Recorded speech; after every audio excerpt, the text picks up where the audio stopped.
මේ එපිසෝඩ් එකෙන් මම අද සාකච්ඡා කරන්න බලාපොරොත්තු වෙන්නේ ඔයාලගේ විද්‍යුත් රසායනය කියන පාඩමේ අවසාන කොටස විද්‍යුත් විච්ඡේදනය. විද්‍යුත් විච්ඡේදනය ගැන කතා කරන්න කලින් අපි පොඩ්ඩක් මතක් කරගමු විද්‍යුත් රසායනික කෝෂයකදී මොකද වෙන්නේ කියලා. විද්‍යුත් රසායනික කෝෂයක කෝෂ ප්‍රතික්‍රියාව ස්වයන් සිද්ධයි.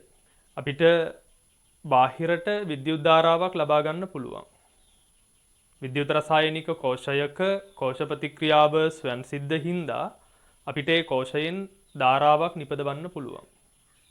නමුත් විද්‍යුත් විච්ඡේදන කෝෂයක කෝෂ ප්‍රතික්‍රියාව ස්වයන් සිද්ධ නැහැ.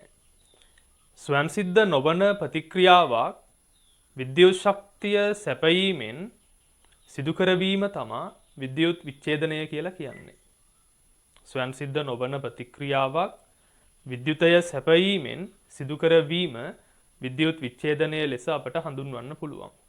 ඒතර විද්‍යුත් විච්ඡේදනයකදී ඇනෝඩය සහ කැතෝඩය අසලින් විවිධ රසායනික ද්‍රව්‍ය නිපද වෙනවා. ඒවා අපි එදිනෙදා ජීවිතයේදී විවිධ අවස්ථාවලදී ප්‍රයෝජනයට ගන්නවා. ඒ නිසා විද්‍යුත් විච්ඡේදනය කාර්මිකව ඉතාමත් අපිට වැදගත් වෙනවා. අපි බලමු විද්‍යුත් විච්ඡේදනයකදී අපිට ඉගෙන ගන්න තියෙන මූලික මූලධර්ම ටික මොනවද කියලා. එතකොට විද්‍යුත් විච්ඡේදනයක කෝෂ ප්‍රතික්‍රියාව ස්වයන් සිද්ධ නැහැ.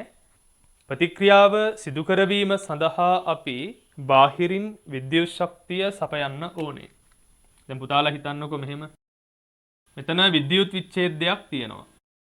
මේ විද්‍යුත් විච්ඡේදය තුල නිෂ්ක්‍රීය ඉලෙක්ට්‍රෝඩ දෙකක් ගිල්ලලා තියෙනවා.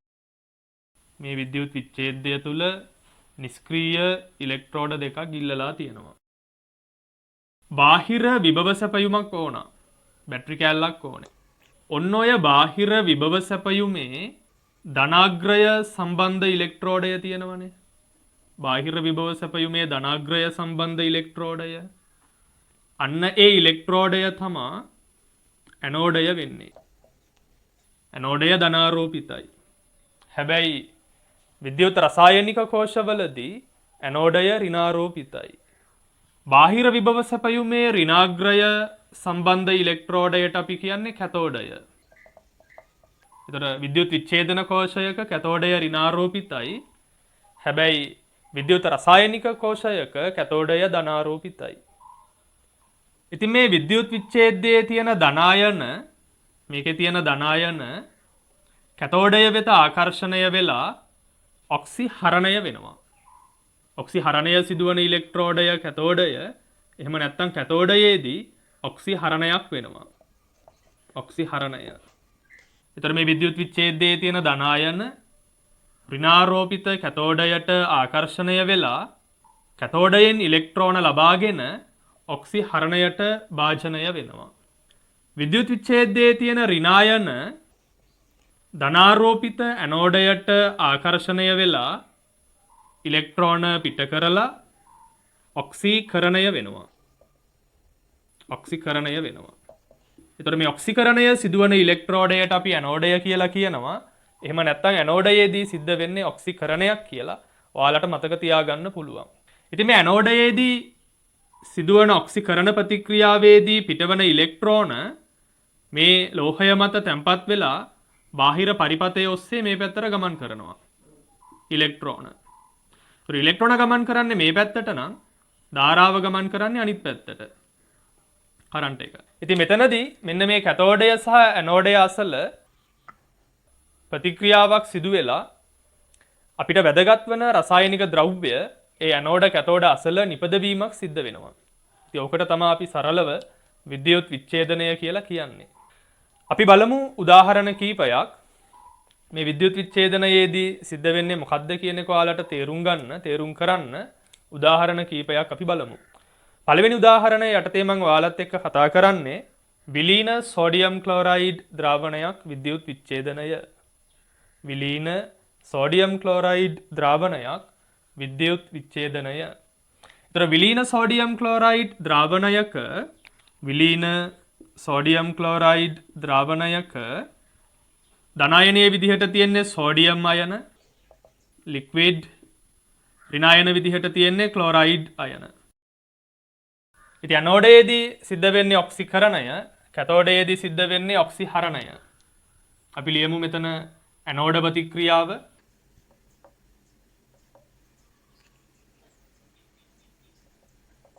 ඔක්සිකරණය. ඉතින් ඇනෝඩයේදී ඔක්සිකරණය වෙන්නේ ක්ලෝරයිඩ් අයන.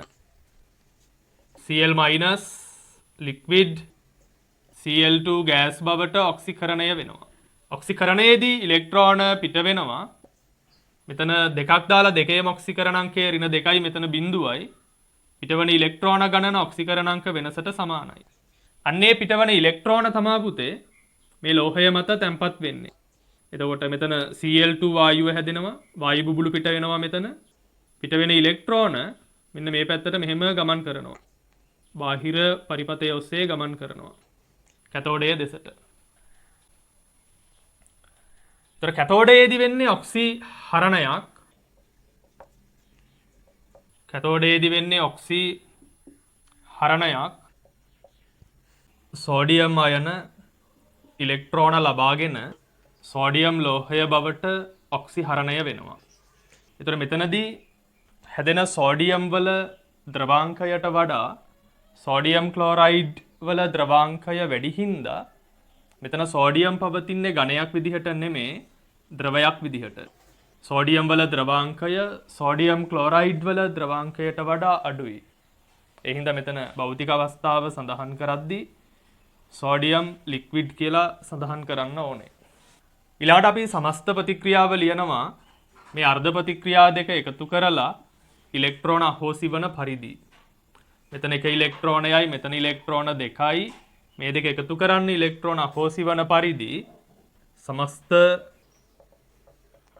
ප්‍රතික්‍රියාව ලබා ගන්න මේ දෙක එකතු කරන්න ඉලෙක්ට්‍රෝන අහෝසි වන පරිදි පළවෙනි එකට එකතු කරන්න ඕනේ දෙවෙනි එක දෙකින් ගුණ කරලා.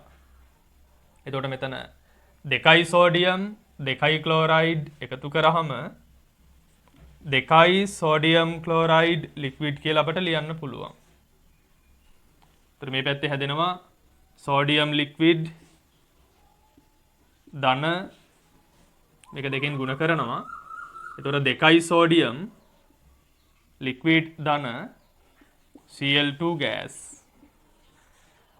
මේක තමයි මේ විද්‍යුත් විච්ඡේදනයේදී සිදුවන සමස්ත ප්‍රතික්‍රියාව. මෙතන අපට කැතෝඩය අසලින් සෝඩියම් ලෝහය නිස්සාරණය කරගන්න පුළුවන්. ඇනෝඩය අසලින් ක්ලෝරීන් වායුව නිස්සාරණය කරගන්න පුළුවන්. සෝඩියම් ලෝහය කාර්මිකව නිෂ්පාදනය කරන්න භාවිතා කරන්නේ ඩවුන් කියලා කෝෂයක්. ඩවුන් කෝෂය මගින් තමයි සෝඩියම් කාර්මිකව නිෂ්පාදනය කරන්නේ. ඉතින් අපි බලමු සෛද්ධාන්තිකව මේ ප්‍රතික්‍රියාව සිදුවීම සඳහා මෙන්න මේ කෝෂයේ ඉලෙක්ට්‍රෝඩ දෙක අතර පැවතිය යුතු අවම විභවාන්තරය. ඒ කියන්නේ මෙන්න මේ කෝෂයේ විභවාන්තරය කීයක් වෙන්න ඕනිද කියලා බලමු අපි. මෙන්න මේ ප්‍රතික්‍රියාව සිදුවීම සඳහා.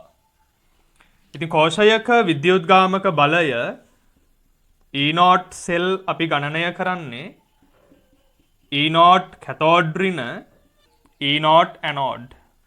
කැතෝඩයේදී සෝඩියම් ඔක්සිහරණය වෙනවා. ඒතර මෙන්න මේ සෝඩියම් ඉලෙක්ට්‍රෝඩයේ සම්මත ඔක්සිහරණ ඉලෙක්ට්‍රෝඩ විභවය E0 අගය ඍණ 2.72 වෝල්ට්. කැතෝඩයේ සම්මත ඔක්සිහරණ ඉලෙක්ට්‍රෝඩ විභවය ඍණ 2.72 වෝල්ට්. අඩු කරන්න ඕනේ ඇනෝඩයේ සම්මත ඔක්සිහරණ ඉලෙක්ට්‍රෝඩ විභවය. ඇනෝඩය වෙන්නේ ක්ලෝරීන්. ක්ලෝරීන් ඉලෙක්ට්‍රෝඩයේ සම්මත ඔක්සිහරණ ඉලෙක්ට්‍රෝඩ විභවය 1.36 වෝල්ට්. 1.36 වෝල්ට්. ඒක අඩු කරන්න. 1.36 වෝල්ට්. ඉතින් ඍණයි ඍණයි අපිට එකතු කරන්න තියෙන්නේ 6යි 2යි 8යි 7යි 3යි 10යි 2යි 1යි 3යි ඉතුරු 1යි 4යි. ඒතර මේ කෝෂයේ විද්‍යුත්ගාමක බලය ඍණ 4.08 වෝල්ට්. මම ඔයාලට කලින් පැහැදිලි කරා E0 සෙල් විශාලයි බිඳුව නම් කෝෂ ප්‍රතික්‍රියාව ස්වයං සිද්ධයි. ඩෙල්ටා G කුඩයි බිඳුවයි කියලා. මෙතන කෝෂයේ විද්‍යුත්ගාමක බලය අපට ආවේ ඍණාගයක්. E0 සෙල් කුඩයි බිඳුව. ඒ හින්දා මේක ස්වයන් සිද්ධ නැහැ. මේකේ ඩෙල්ටා G විශාලයි බිඳුව. ධන ගිබ්ස් ශක්ති විපර්යාසයක් තමයි මේ ප්‍රතික්‍රියාවට තියෙන්නේ. ඒතර මේ ප්‍රතික්‍රියාව සිදුවීම සඳහා මෙන්න මේ කෝෂයේ ඉලෙක්ට්‍රෝඩ අතර පැවතිය යුතු අවම විභවාන්තරය 4.08 වෝල්ට්. 4.08 වෝල්ට්. නමුත් ප්‍රායෝගිකව මේ ප්‍රතික්‍රියාව සිදුවීම සඳහා මීට වඩා ඉහළ විභවාන්තරයක් ඕනේ. මේ විභවාන්තරය යටතේ මේ ප්‍රතික්‍රියාව ප්‍රායෝගිකව සිදු කරන්න බෑ. ඔය විභවාන්තරයට වඩා වැඩි විභවාන්තරයක් ඕනේ. අපි මේ විභවාන්තරයට කියනවා පුතේ අධිවෝල්ටීයතාව කියලා කියනවා. මේ අධිවෝල්ටීයතාවය පිළිබඳව ඔයාලගේ සිලබස් එකේ උගන්වන්න නැහැ.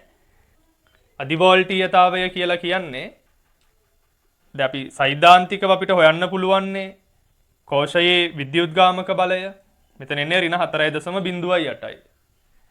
එතකොට මේ ප්‍රතික්‍රියාව සිදු වෙන්න මෙන්න මේ ඉලෙක්ට්‍රෝඩ අතර පැවතිය යුතු විභවාන්තරය 4.08 වෝල්ට්.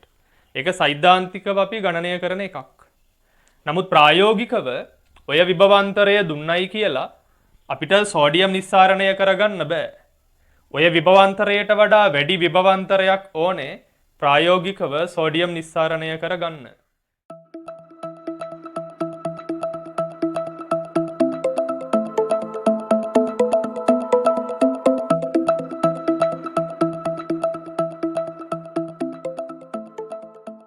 අපි මේ උදාහරණයෙන් සාකච්ඡා කරමු විලීන සෝඩියම් සල්ෆේට් ද්‍රාවණයක් විද්‍යුත් විච්ඡේදනය කරන්නේ කොහොමද කියලා. විලීන සෝඩියම් සල්ෆේට් ද්‍රාවණයක් විද්‍යුත් විච්ඡේදනය කරද්දී ධනාරෝපිත සෝඩියම් අයන ඍණාරෝපිත කැතෝඩය අසල ඔක්සිහරණය වෙනවා. ඍණාරෝපිත සල්ෆේට් අයන ධනාරෝපිත ඇනෝඩය අසල ඔක්සිකරණය වෙනවා. ඒතර ඇනෝඩයේදී වෙන්නේ ඔක්සිකරණයක්. සල්ෆේට් අයන පෙරොක්සි ඩයිසල්ෆේට් වලට ඔක්සිකරණය වෙනවා. S2O8 2-. මෙතන සල්ෆ දෙකක් හින්දා මෙතෙන්ට දෙකක් දාන්න ඕනේ සල්ෆේට්. එතකොට ඍණ 4යි ආරෝපණය මෙතන ඍණ 2යි. ඉලෙක්ට්‍රෝන දෙකක් දාපුවම සමීකරණය තුලිතයි. ඊළඟ කැතෝඩයේදී වෙන්නේ ඔක්සිහරණයක්. ඔක්සිහරණය වෙන්නේ සෝඩියම්. සෝඩියම් අයන ඉලෙක්ට්‍රෝන ලබාගෙන ඔක්සිහරණය වෙනවා සෝඩියම් ලෝහය බවට. මෙතන සෝඩියම් හැදෙන්නේ ද්‍රව තත්වයේදී. හේතුව සෝඩියම් වල ද්‍රවාංකයට වඩා සෝඩියම් සල්ෆේට් වල ද්‍රවාංකය වැඩි. ඒ හින්දා මෙතන සෝඩියම් වල සම්මත අවස්ථාව ලික්විඩ්. මේක අංක 2. එකයි දෙකයි එකතු කරලා සමස්ත ප්‍රතික්‍රියාව ගන්න පුළුවන්. මෙතන ඉලෙක්ට්‍රෝන 2යි මෙතන ඉලෙක්ට්‍රෝන 1යි. එහෙනම් පළවෙනි සමීකරණයට එකතු කරන්න ඕනේ දෙවෙනි සමීකරණය දෙකෙන් ගුණ කරලා. එතකොට අපිට තුලිත සමීකරණය ගන්න පුළුවන්. 2යි සල්ෆේට් අයන ධන 2යි සෝඩියම් අයන මේ පැත්තේ හැදෙනවා පෙරොක්සි ඩයිසල්ෆේට් ධන 2යි සෝඩියම් ලික්විඩ්. ඉතින් මෙතෙන්ට සෝඩියම් අයන දෙකක් දාන්න ඕනේ. මේ පැත්තට තව සෝඩියම් අයන දෙකක් දාන්න ඕනේ. ඒතර ඔක්කොම සෝඩියම් අයන 4යි. එහෙනම් 2යි සෝඩියම් සල්ෆේට් කියලා අපට ලියන්න පුළුවන්. සෝඩියම් පෙරොක්සි ඩයිසල්ෆේට් ලික්විඩ් ධන 2යි සෝඩියම් ලික්විඩ්. ඉතින් ඇනෝඩයේදී ඔක්සිකරණයක් වෙන්නේ සල්ෆේට් අයන ඔක්සිකරණයේදී පිට වෙන ඉලෙක්ට්‍රෝන මේ තහඩුව මත තැම්පත් වෙලා ඒවා බාහිර පරිපථය හරහා ගමන් කරනවා. ඉලෙක්ට්‍රෝන ගමන් කරන්නේ මේ පැත්තට. ඊට විරුද්ධ දිශාවට තමයි ධාරාව ගමන් කරන්නේ. ඒන ඉලෙක්ට්‍රෝන මේකේ තියෙන සෝඩියම් අයන ලබාගෙන තමයි කැතෝඩයේ අසල සෝඩියම් ඔක්සි හරණය වෙන්නේ. ඒතර කැතෝඩයේදී ඔයාලට සෝඩියම් නිස්සාරණය කරගන්න පුළුවන්. ඇනෝඩයේ අසල හැදෙන්නේ සෝඩියම් කලින් උදාහරණයේදී කතා කරේ සරල විද්‍යුත් විච්ඡේදනයක්. එතන ඉලෙක්ට්‍රෝඩයක් අසල සිදුවිය හැකි එක් ප්‍රතික්‍රියාවක් විතරයි තිබ්බේ. නමුත් ගොඩක් විද්‍යුත් විච්ඡේදනවල ඉලෙක්ට්‍රෝඩයක් අසල සිදුවිය හැකි ප්‍රතික්‍රියා කිහිපයක් තියෙනවා. අපි මේ ප්‍රතික්‍රියාවලට තරංගකාරී ප්‍රතික්‍රියා කියලා කියනවා. ඉලෙක්ට්‍රෝඩයක් අසල ප්‍රතික්‍රියාවක් සිදුවීමට ඇති හැකියාව කෙරෙහි බලපාන සාධක කීපයක් තියෙනවා. එකක් තමයි ඒ ප්‍රභේදවල සාන්ද්‍රණය. ඉලෙක්ට්‍රෝඩයක් අසල යම් ප්‍රතික්‍රියාවක් සිදුවීමට ඒ ප්‍රභේදවල සාන්ද්‍රණය බලපානවා. සාන්ද්‍රණය වැඩි වන විට ප්‍රතික්‍රියාව සිදුවීමට ඇති හැකියාව වැඩි වෙනවා. ඊළඟට බලපාන සාධකය තමයි අධිවෝල්ටීයතාව. අධිවෝල්ටීයතාවය කියලා කියන්නේ දැන් මෙහෙම හිතන්නකෝ. අපි විද්‍යුත් විච්ඡේදනයකදී ඉලෙක්ට්‍රෝඩ අතර යම් වෝල්ටීයතාවයක් ඇති කරනවා. හැබැයි ඒ වෝල්ටීයතාවයට වඩා වැඩි වෝල්ටීයතාවයක් ඕනේ ප්‍රතික්‍රියාව සිද්ධ වෙන්න. ඒ කියන්නේ සත්‍ය වෝල්ටීයතාවය අපි සපයන වෝල්ටීයතාවයට වඩා වැඩි. එතකොට මේ අමතර වෝල්ටීයතාවයට අපි කියනවා අධිවෝල්ටීයතාවය කියලා. ඉතින් උසස් පෙළ විෂය නිර්දේශය තුල අධිවෝල්ටීයතාවය ගැන උගන්වන්න ඔයාලට නැහැ. ඒ හින්දා විද්‍යුත් රසායනික ශ්‍රේණියේ පිහිටන ස්ථානය අනුව අපිට ඉලෙක්ට්‍රෝඩ අසල සිදුවිය හැකි ප්‍රතික්‍රියාව තීරණය කරන්න පුළුවන්. ධනාරෝපිත ඇනෝඩයක් අසලදී ඇනායනවල ඔක්සිකරණ හැකියාව විද්‍යුත් රසායනික ශ්‍රේණියේ පහළ ඉඳලා ඉහළට වැඩි වෙනවා. හැබැයි මේ හැකියාව වැඩි වුණාට ඒ සඳහා සාන්ද්‍රණයත් බලපානවා. ඊළඟට ඍණාරෝපිත කැතෝඩයක් අසලදී කැටායනවල ඔක්සිහරණ හැකියාව විද්‍යුත් රසායනික ශ්‍රේණියේ ඉහළ සිට පහළට වැඩි වෙනවා. හැබැයි ඒ සඳහා අයන සාන්ද්‍රණයත් බලපානවා. ඊළඟ කාරණාව තමයි ඉලෙක්ට්‍රෝඩවල ස්වභාවය. ඉලෙක්ට්‍රෝඩයක් අසල සිදුවන ප්‍රතික්‍රියාවක් සිදුවීමට ඇති හැකියාව කෙරෙහි ඉලෙක්ට්‍රෝඩවල ස්වභාවයත් බලපානවා. මං ඒ ටික පැහැදිලි කරන්න ඔයාලට මෙතන උදාහරණ 5ක් අරගෙන තියෙනවා. පළවෙනි උදාහරණයෙන් කතා කරන්නේ ජලය විද්‍යුත් විච්ඡේදනය. ඉතින් ජලය විද්‍යුත් විච්ඡේදනය අපහසු හින්දා අපි මේකට අම්ලයක් දාලා ආම්ලික ජලය තමයි විද්‍යුත් විච්ඡේදනය කරන්නේ. ඉතින් මෙතන මම අම්ලයේ විදිහට තනුක HCl දාලා තියෙනවා.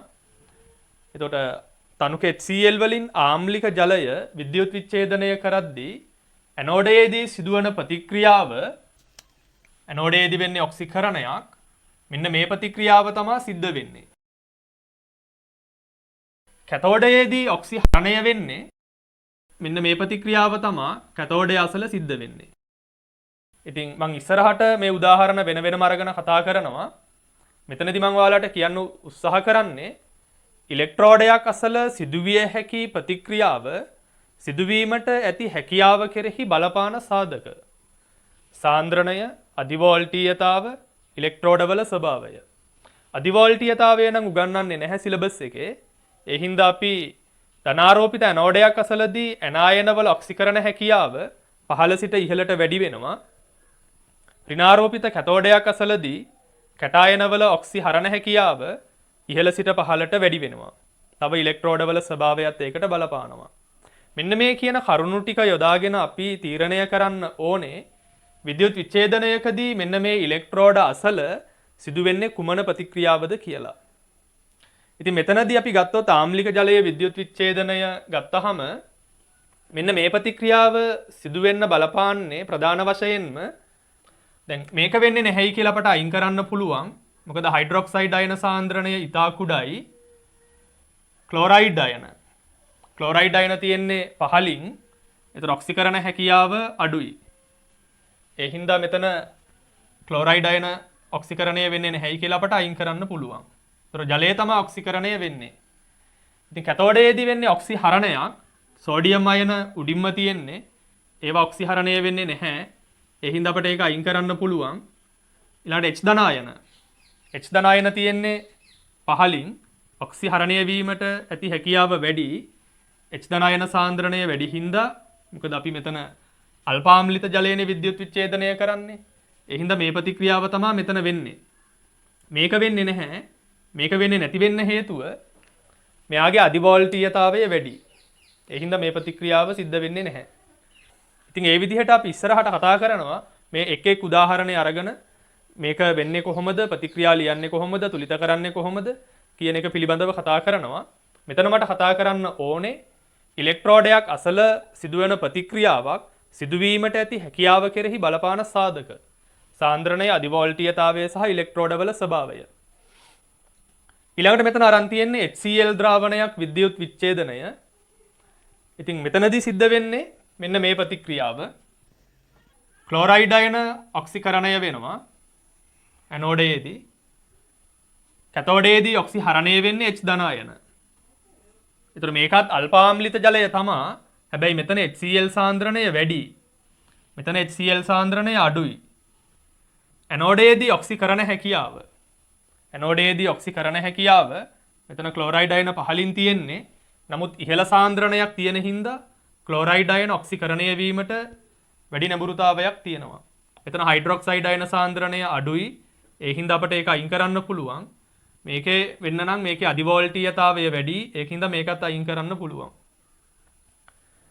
එතකොට මෙතන කැතෝඩයේදී ඔක්සිහරණය වෙන්නේ H ධන අයන. ජලයේ ඔක්සිහරණය වෙන්නේ නැහැ. හේතුව මේකේ අධිවෝල්ටීයතාවය වැඩි. ඒ හින්දා මෙතනදී HCl ද්‍රාවණයක් විද්‍යුත් විච්ඡේදනය කරද්දී ඇනෝඩයේදී ඔක්සිකරණය වෙන්නේ ක්ලෝරයිඩ් අයන, කැතෝඩයේදී ඔක්සිහරණය වෙන්නේ H ධන අයන. ඊළඟ උදාහරණයක් බලන්න. මේ තියෙන්නේ ජලීය සෝඩියම් ක්ලෝරයිඩ් ද්‍රාවණයක් විද්‍යුත් විච්ඡේදනය. එතකොට මේකේ ඇනෝඩයේදී ඔක්සිකරණය වෙන්න පුළුවන් ක්ලෝරයිඩ් අයන තියෙනවා, හයිඩ්‍රොක්සයිඩ් අයන තියෙනවා, ජලය තියෙනවා. ඉතින් සෝඩියම් ක්ලෝරයිඩ් ද්‍රාවණයක ඉහළ ක්ලෝරයිඩ් සාන්ද්‍රණයක් තියෙන හින්දා ක්ලෝරයිඩ් අයන තමයි ඔක්සිකරණය වෙන්නේ. මෙන්න මේ ප්‍රතික්‍රියාව තමයි සිද්ධ වෙන්නේ.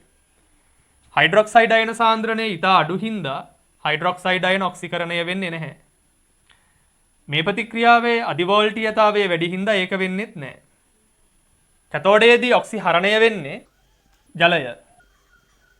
සෝඩියම් අයන විද්‍යුත් රසායනික ශ්‍රේණියේ ගොඩක් ඉහළින් පිහිටන හින්දා ඔක්සිහරණ හැකියාව අඩුයි. මේ ප්‍රතික්‍රියාව වෙන්නේත් නැහැ මොකද H ධන අයන සාන්ද්‍රණය ඉතා කුඩයි මේකේ. ඒ හින්දා මේක වෙන්නේත් නැහැ. ඉතින් ජලීය සෝඩියම් ක්ලෝරයිඩ් ද්‍රාවණයක් විද්‍යුත් විච්ඡේදනය කරද්දී ඇනෝඩයේදී ඔක්සිකරණය වෙන්නේ ක්ලෝරයිඩ් අයන, කැතෝඩයේදී ඔක්සිහරණය වෙන්නේ ජලය. ඊළඟට බලන්නකො මෙන්න මේ උදාහරණය. මේ උදාහරණයේ මම භාවිතා කරලා තියෙන්නේ මිනිරන් ඇනෝඩයකුයි රසදිය කැතෝඩයකුයි. මර්කරි කැතෝඩයක් තමයි භාවිතා කරලා තියෙන්නේ. මෙතන මේ සෝඩියම් ක්ලෝරයිඩ් එනවා. ඔයාලා බ්‍රයින් කියලා කියනවා මේ සාන්ද්‍ර සෝඩියම් ක්ලෝරයිඩ් ද්‍රාවණයකට. ඉතින් මර්කරි ජලයත් එක්ක මිශ්‍ර වෙන්නේ නැහැ. මර්කරි ප්‍රවාහය යටින් යනවා. එතකොට මිනිරන් ධනාරෝපිත මිනිරන් තමයි ඇනෝඩය, ඍණාරෝපිත මර්කරි තමයි කැතෝඩය. අපි විභවාන්තරය දෙන්නේ කෝෂය සම්බන්ධ කරන්නේ මිනිරන් ඇනෝඩයටයි රසදිය කැතෝඩයටයි. ඒතර ඇනෝඩයේදී ඔක්සිකරණය වෙනවා. ඒ ඔක්සිකරණය වෙන්න පුළුවන් ප්‍රභේද මෙතන තියෙනවා ක්ලෝරයිඩ් අයන, හයිඩ්‍රොක්සයිඩ් අයන සහ ජලය. ඉතින් මේකෙදී ඔක්සිකරණය වෙන්නේ ක්ලෝරයිඩ් අයන කලින් වගේම තමයි. ඒක නම් ගැටලුවක් නැහැ.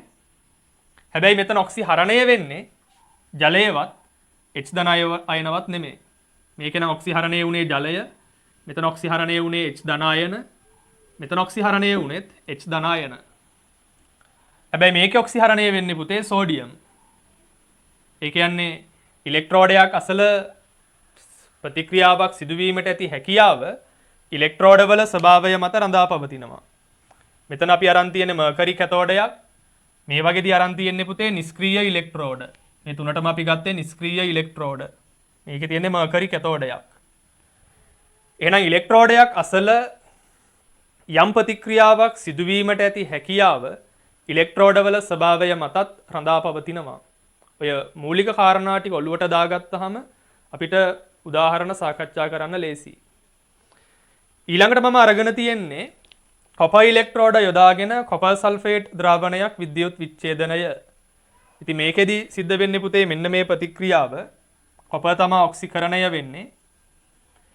කියුප්‍රික් අයන තමයි ඔක්සිහරණය වෙන්නේ. අර කලින් කතා කරපු ප්‍රතික්‍රියා එකක්වත් වෙන්නේ නැහැ. කොපර් ඉලෙක්ට්‍රෝඩ යොදාගෙන කොපර් සල්ෆේට් ද්‍රාවණයක් විද්‍යුත් විච්ඡේදනය කරද්දී. මේකිනුත් මම ඔයාලට කියන්න උත්සාහ කරන්නේ ඉලෙක්ට්‍රෝඩයක් අසල යම් ප්‍රතික්‍රියාවක් සිදුවීමට ඇති හැකියාව ඉලෙක්ට්‍රෝඩවල ස්වභාවය මත රඳා පවතිනවා. ඊට අමතරව සාන්ද්‍රණය මත රඳා පවතිනවා, අධිවෝල්ටීයතාවය මත රඳා පවතිනවා. අධිවෝල්ටීයතාවය සිලබස් එකේ උගන්වන්න නැහැ. අධිවෝල්ටීයතාවය කියලා කියන්නේ අපි සෛද්ධාන්තිකව ගණනය කරනවා යම් ප්‍රතික්‍රියාවක් සිදුවීම සඳහා ඉලෙක්ට්‍රෝඩ අතර කොච්චර විභවාන්තරයක් ඕනේද කියලා. අන්නේ ගණනය කරන සත්‍ය වෝල්ටීයතාවයට වඩා වැඩි වෝල්ටීයතාවයක් ඕනේ ඒ ප්‍රතික්‍රියාව සිදු වෙන්න. සත්‍ය වෝල්ටීයතාවය සෛද්ධාන්තික වෝල්ටීයතාවයට වඩා වැඩි. ඒ අමතර වෝල්ටීයතාවයට අපි කියන්නේ අධිවෝල්ටීයතාවය කියලා. හරි. දැන් අපි එක් එක් උදාහරණය වෙන වෙනම අරගෙන සාකච්ඡා කරලා බලමු.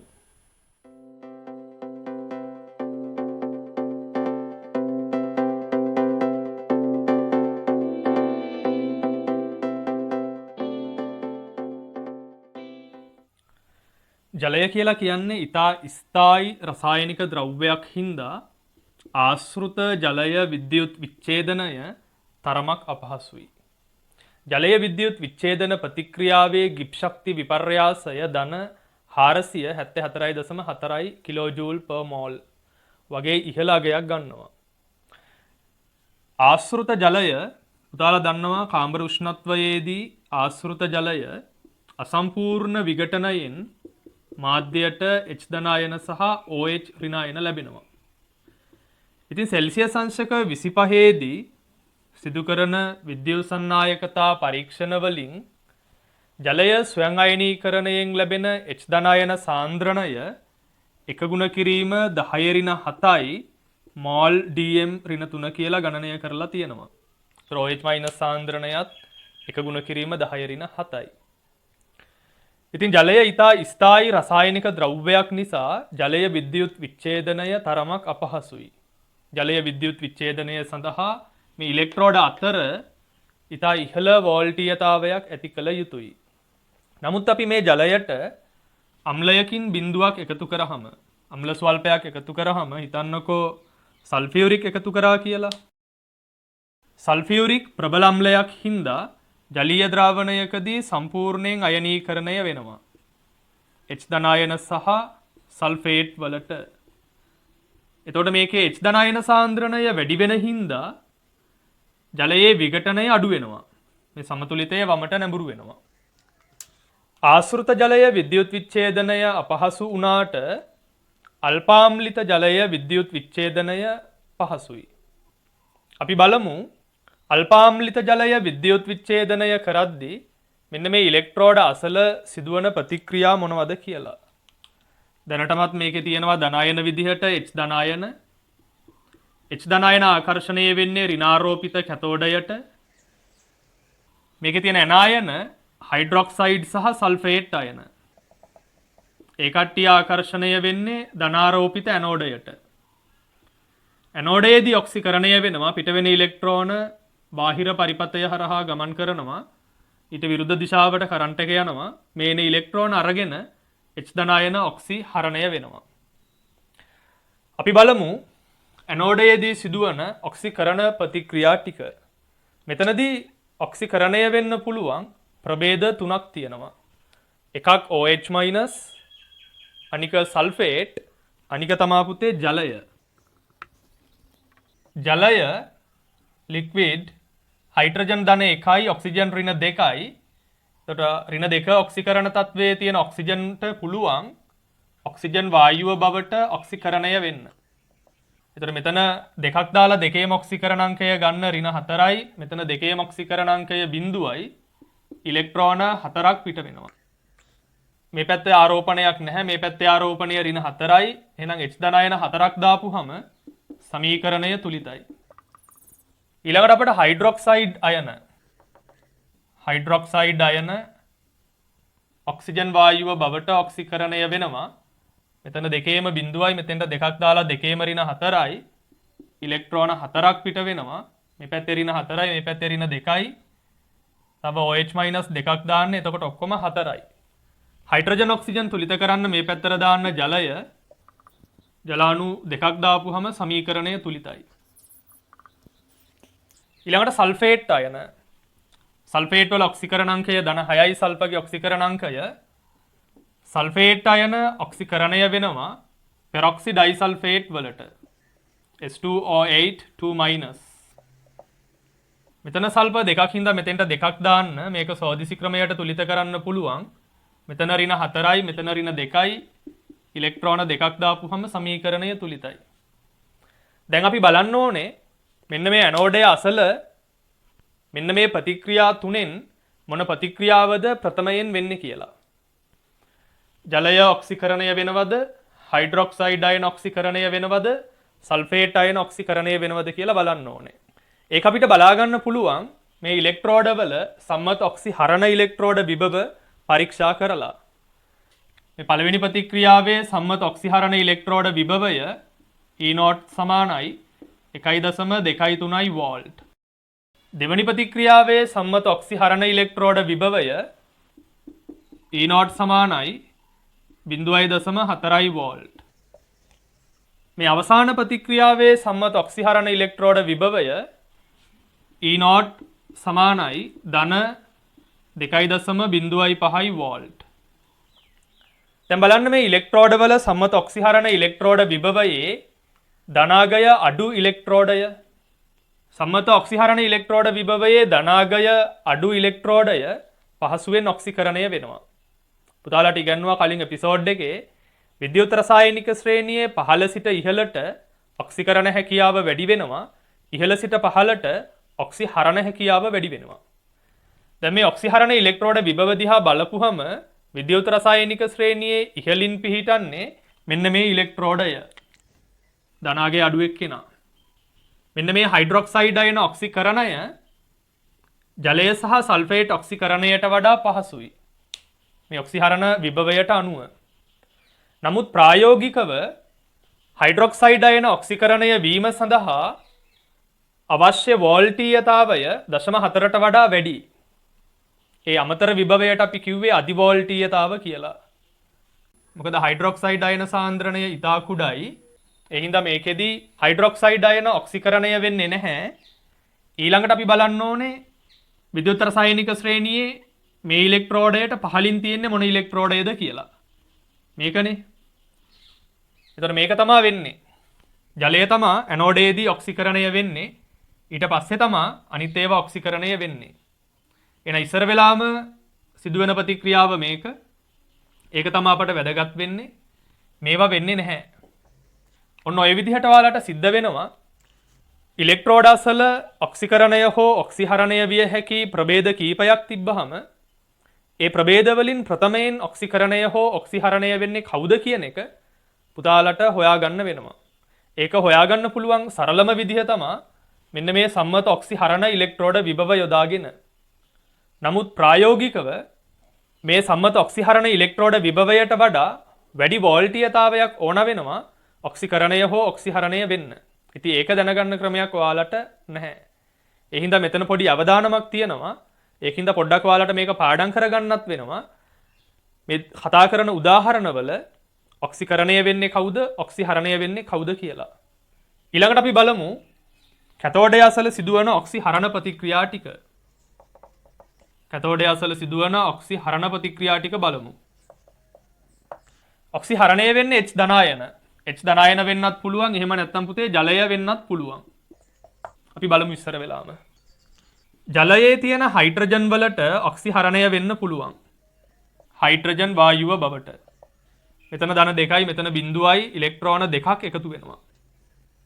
මේ පැත්තේ ආරෝපණය ඍණ 2යි. මේ පැත්තේ ඍණ 2ක් වෙන්න OH- දෙකක් දාන්න ඕනේ. ඒතර හයිඩ්‍රජන් 4ක් එනවා මෙතෙන්ට දෙකක් දාපුවම සමීකරණය තුලිතයි. මෙන්න මේ ඉලෙක්ට්‍රෝඩයේ සම්මත ඔක්සිහරණ ඉලෙක්ට්‍රෝඩ විභවය E0 සමානයි ඍණ 0.83 වෝල්ට්.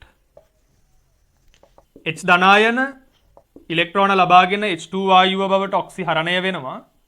මෙතෙන්ට දෙකක් දාලා ඉලෙක්ට්‍රෝන දෙකක් දාපුවම සමීකරණය තුලිතයි. මේකේ සම්මත ඔක්සිහරණ ඉලෙක්ට්‍රෝඩ විභවය 0 වෝල්ට්. ඒතර වඩාත් ඔක්සිහරණය වීම පහසු ඉලෙක්ට්‍රෝඩ විභවයේ ඍණාගයේ වැඩි ප්‍රභේද. මෙතන ඍණ 0.83 වෝල්ට්, මෙතන 0යි. එහෙනම් H ධනායන ඔක්සිහරණයට වඩා පහසුවෙන් ජලය ඔක්සිහරණය වෙනවා මේ අගයන්ට අනුව.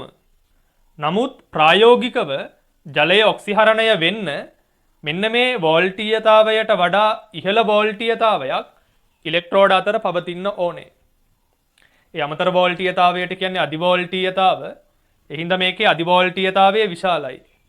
එහින්දා ජලය නෙමේ මෙතනදී ඔක්සිහරණය වෙන්නේ H ධනායන. H ධනායන තමයි ඔක්සිහරණය වෙන්නේ, මේක වෙන්නේ නැහැ.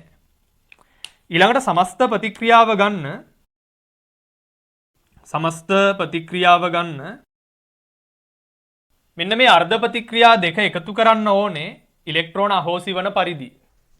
මේක අපි ගමු 1 කියලා, මේක අපි ගමු 2 කියලා. මේක ඉලෙක්ට්‍රෝන 4යි, මේක ඉලෙක්ට්‍රෝන 2යි. පළවෙනි සමීකරණයට එකතු කරන්න ඕනේ දෙවෙනි සමීකරණය දෙකෙන් ගුණ කරලා. 2යි H2O ලික්විඩ් ධන, මේක දෙකෙන් ගුණ කරාම 4යි H ධනායන. මෙතන O2 ගෑස් 4යි H ධනායන. මේක දෙකෙන් ගුණ කරන්න ඕනේ 2යි H2 ගෑස්.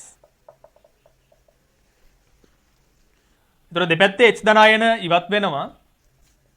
2යි H2O ලික්විඩ් ධන, O2 ගෑස් ධන, 2යි H2 ගෑස්.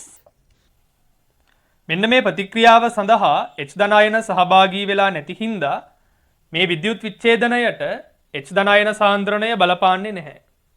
මේ ප්‍රතික්‍රියාව සිදුවීම සඳහා H ධනායන සාන්ද්‍රණයේ බලපෑමක් නැහැ.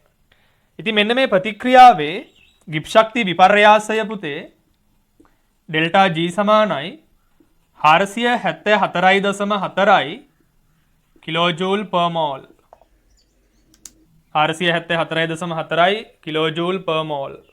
ඉතින් මේක විශාල ධනාගයක්. ආශ්‍රිත ජලයේ විද්‍යුත් විච්ඡේදනය පහසු නෑ. ඉතින් ඒක ටිකක් හරි පහසු කරගන්න තමයි අපි අම්ලය දාලා විද්‍යුත් විච්ඡේදනය කරේ. ඒ හින්දා මේ විද්‍යුත් විච්ඡේදනයට අපි කියන්නේ අල්පාම්ලිත විද්‍යුත් විච්ඡේදනය. ඉතින් මේ විද්‍යුත් විච්ඡේදනයේදී ඇනෝඩ සහ කැතෝඩ අසල සිදුවිය හැකි ප්‍රතික්‍රියා ටික ලියලා බලන්න ඕනේ. ඇනෝඩයේදී වෙන්නේ ඔක්සිකරණයක්. ඔක්සිකරණය වෙන්න පුළුවන් ප්‍රභේද කීපයක් තියෙනවා. හයිඩ්‍රොක්සයිඩ් අයන, සල්ෆේට් අයන, ජලය. ජලය ඔක්සිකරණය වෙන්නේ ඔක්සිජන් වලට, හයිඩ්‍රොක්සයිඩ් අයන ඔක්සිකරණය වෙන්නේ ඔක්සිජන් වලට, සල්ෆේට් අයන ඔක්සිකරණය වෙන්නේ පෙරොක්සි ඩයිසල්ෆේට් වලට. ඉතින් අපි බලන්න ඕනේ මේ ප්‍රතික්‍රියා තුනෙන් මොන ප්‍රතික්‍රියාවද වෙන්නේ කියලා. වෙන්නේ මොකද්ද කියන එක තීරණය කරන්න එයාලගේ සම්මත ඔක්සිහරණ ඉලෙක්ට්‍රෝඩ විභව පරීක්ෂා කරන්න ඕනේ. ඒතොර ජලය ඔක්සිකරණය වෙන්න නම් ඉලෙක්ට්‍රෝඩ අතර පැවතිය යුතු අවම වෝල්ටීයතාවය 1.23යි. හයිඩ්‍රොක්සයිඩ් අයන ඔක්සිකරණය වෙන්න නම් ඉලෙක්ට්‍රෝඩ අතර පැවතිය යුතු අවම වෝල්ටීයතාවය 0.4යි. සල්ෆේට් අයන ඔක්සිකරණය වෙන්න නම් ඉලෙක්ට්‍රෝඩ අතර පැවතිය යුතු අවම වෝල්ටීයතාවය 2.05යි. එතකොට මේක අඩුයිනේ. එහෙනම් ප්‍රථමයෙන් ඔක්සිකරණය වෙන්නේ හයිඩ්‍රොක්සයිඩ් අයන කියලා අපිට හිතන්න පුළුවන්. නමුත් ප්‍රායෝගිකව හයිඩ්‍රොක්සයිඩ් අයන ඔක්සිකරණය වෙන්න අවශ්‍ය කරන සත්‍ය වෝල්ටීයතාව 0.4ට වඩා වැඩි. මේ වෝල්ටීයතාවයට වඩා තව අමතරව අවශ්‍ය වන වෝල්ටීයතාවයක් තියෙනවා. ඒ වෝල්ටීයතාවයට අපි කියන්නේ අමතර වෝල්ටීයතාව. එහෙම නැත්නම් අධිවෝල්ටීයතාව. ඉතින් අධිවෝල්ටීයතාවයේ වැඩි හින්දා හයිඩ්‍රොක්සයිඩ් අයන ඔක්සිකරණය වෙන්නේ නැහැ. ඒක දැන් ඔයාලට මතක තියාගන්න වෙනවා. අල්පාම්ලිත ජලය විද්‍යුත් විච්ඡේදනය කරද්දී හයිඩ්‍රොක්සයිඩ් අයනවත් සල්ෆේට් අයනවත් ඔක්සිකරණය වෙන්නේ නැහැ. ඔක්සිකරණය වෙන්නේ ජලය. ඒ හින්දා ඒක මතක තියාගන්න. මොකද ඔයාලගේ සිලබස් එකේ ඔයාලට අධිවෝල්ටීයතාවය ගැන උගන්වන්නේ නැහැ. ඒ හින්දා මේක ඔයාලට මතක තියාගන්න වෙනවා. ඊළඟට කැතෝඩයේදී වෙන්නේ ඔක්සිහරණයක්. ඉතින් කැතෝඩය අසල ප්‍රතික්‍රියා දෙකක් වෙන්න පුළුවන්. එකක් H ධනායන ඔක්සිහරණය වෙන්න පුළුවන්. අනික ජලය ඔක්සිහරණය වෙන්න පුළුවන්. H ධනායන ඔක්සිහරණය වෙන්නේ හයිඩ්‍රජන් බවට, ජලයේ තියෙන හයිඩ්‍රජන් ඔක්සිහරණය වෙන්නේ හයිඩ්‍රජන් බවට. එතකොට මේ ඔක්සිහරණ ක්‍රියාවලිය සිද්ධ වෙන්න ඉලෙක්ට්‍රෝඩ අතර පැවතිය යුතු විභවාන්තරය තමයි මෙතන මේ ලකුණු කරලා තියෙන්නේ. එතන මේ ඔක්සිහරණ ඉලෙක්ට්‍රෝඩ විභවය ඍණ 0.83යි කියන්නේ එයා විද්‍යුත් රසායනික ශ්‍රේණියේ පිහිටන්නේ පහලින්. එහෙනම් එයා ඔක්සිහරණය පහසුයි. නමුත් පහසු වුණාට මේ ප්‍රතික්‍රියාව සිදුවීම සඳහා පැවතිය යුතු සත්‍ය වෝල්ටීයතාවය මෙයාගේට වඩා ගොඩක් වැඩි. ඒ හින්දා මෙතනදී ඔක්සිහරණය වෙන්නේ ජලය නෙමේ H ධනායන. ඒ හින්දා මතක තියාගන්න අල්පාම්ලිත ජලය විද්‍යුත් විච්ඡේදනය කරද්දී ඔක්සිකරණය වෙන්නේ ජලය, ඔක්සිහරණය වෙන්නේ H ධනායන. ඊට පස්සේ ඒ ටික ලියලා එකතු කරන්න ඉලෙක්ට්‍රෝන අහෝසි වන පරිදි එකතු කරාම එනවා ඔයාලට සමීකරණයක්. මේ සමීකරණයට ඇතුළත් වෙන්නේ නැහැ H ධනායන. ඒ හින්දා මේ ප්‍රතික්‍රියාව සිදුවීම සඳහා H ධනායන සාන්ද්‍රණයේ බලපෑමක් නැහැ. අපි බලමු මේ ප්‍රතික්‍රියාව සිදුවීම සඳහා මෙන්න මේ ඉලෙක්ට්‍රෝඩ අතර පැවතිය යුතු අවම විභවාන්තරය කීයද කියලා බලමු. ඒක අපිට හොයන්න පුළුවන් E0 සෙල් සමානයි E0 කැතෝඩ් ඍණ E0 ඇනෝඩ්. ඒතර කැතෝඩය වෙන්නේ මෙතන H ධනායන හයිඩ්‍රජන් ඉලෙක්ට්‍රෝඩය 0.5 වෝල්ට්. ඇනෝඩය වෙන්නේ ජලය ඔක්සිජන් කියන ඉලෙක්ට්‍රෝඩය 1.23 වෝල්ට්. ඉතින් මේක සුළු කරාම එනවා ඍණ 1.23 වෝල්ට්. ඒ කියන්නේ සෛද්ධාන්තිකව ජලය විද්‍යුත් විච්ඡේදනය සඳහා මේ ඉලෙක්ට්‍රෝඩ අතර පැවතිය යුතු අවම විභවාන්තරය 1.23 වෝල්ට්. නමුත් පුතේ මේ විභවාන්තරය දුන්නයි කියලා ආශ්‍රිත ජලය එහෙම නැත්නම් අල්පාම්ලිත ජලය විද්‍යුත් විච්ඡේදනය වෙන්නේ නැහැ. මේ විභවාන්තරයට වඩා ඉහළ විභවාන්තරයක් එහෙම නැත්නම් ඉහළ වෝල්ටීයතාවයක් ඕනේ ජලය විද්‍යුත් විච්ඡේදනය කරන්න. ඉතින් මේ උදාහරණය මතක තියාගන්න. ආම්ලික ජලය විද්‍යුත් විච්ඡේදනය කරද්දී ඇනෝඩයේදී ඔක්සිකරණය වෙන්නේ ජලය, කැතෝඩයේදී ඔක්සිහරණය වෙන්නේ H ධනායන. අපි බලමු තව උදාහරණයක්.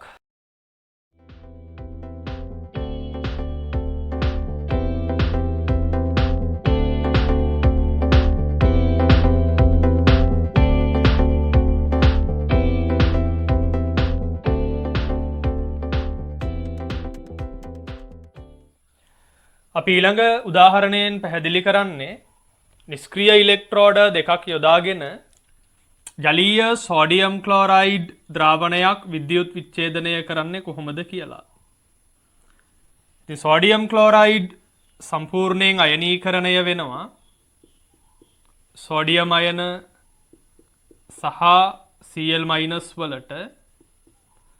මේකේ තියෙන ජලය අසම්පූර්ණව අයනීකරණය වෙනවා H ධනායන සහ හයිඩ්‍රොක්සයිඩ් අයන වලට. ඉතින් මේකේ තියෙන ධනායන සෝඩියම් අයන සහ H ධනායන ඔක්සිහරණය වෙනවා ඍණාරෝපිත කැතෝඩයට.